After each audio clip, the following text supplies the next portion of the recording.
I've been asked, not necessarily frequently, but a number of times, if I regret not having gone right into chiropractic college and gone right into the profession. I would have been licensed at 23, 24 years old, and have been practicing now for 20 years.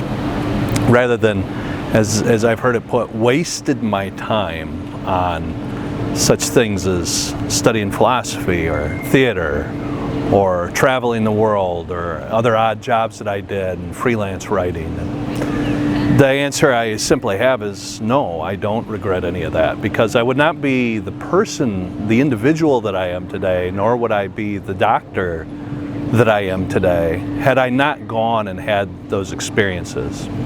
Now, on my wall in my home office, I have painted up there a quote from a novel, a fantasy novel, as a matter of fact, that I enjoy.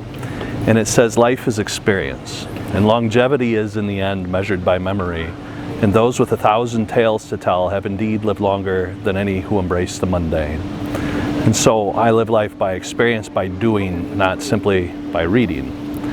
Now, and one thing I look at is, well, how did all those experiences in my life contribute to me being the individual and the doctor and the chiropractor that I am? And one thing I think about is that in chiropractic, we're most concerned with communication and connection. It's why we adjust the spine so the brain communicates, so everything in your body connects, and so you can connect to the world around you. And part of what I look at is in travel. Now, right here tonight, we're in the Spanish Steps in Rome, Les Scales in Roma, in Italy. And I had an encounter here many years ago when I was young and I was traveling Europe by myself. And I remember sitting on the steps and I was waiting for the sun to set. And I'd had an encounter with an individual earlier who sold snacks in that, and a lady had been yelling at him for trying to steal from her and trying to gyp her, and all he was trying to do was get change. And when I came up as this 24-year-old and he said, "I'm just getting your change." I said, "Don't worry, I'm not like the other lady." I probably used more colorful words. And suddenly he said, "Don't worry about getting that one. Those are for tourists. Let me get you a good one." And I realized that, I'd gone from being a tourist to a traveler at some point, where I learned to just live and experience and connect and communicate with people on a different level. And I ended up having a long conversation with that individual when he took a break.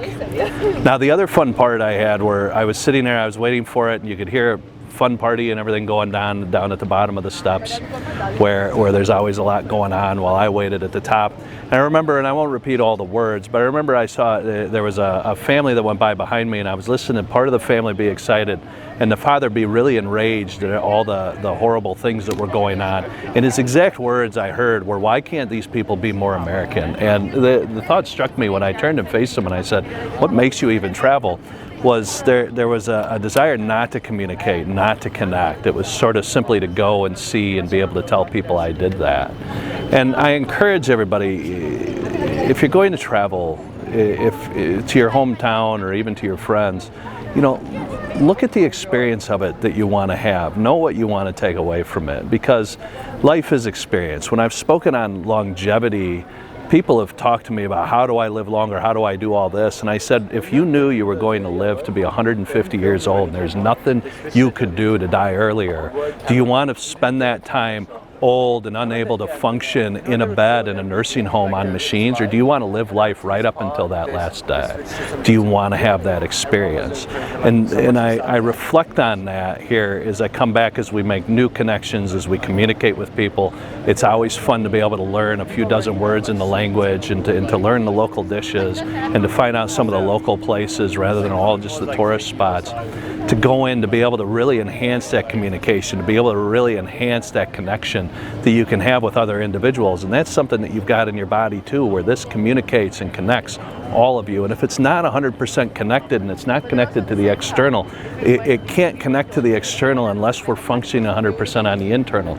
So remember, health is within. And health is something we're always working on. It's always a state that we're in, where we go through cycles of ease and disease. We're always there, and we're always getting feedback on whether we're having great connection, great communication. And so I bring you that tonight from the Spanish Steps in Rome. and to really just remind you, not just to travel, not just to go out and experience people, not just to see that everybody's a reflection of you and you're a part of the world, but get out there and experience and communicate and connect and know that's an internal state and it's reflecting outward, and pay attention to what your body's trying to tell you. So I'll see you next time. It's Dr. Kyle Hulsebus, and thank you.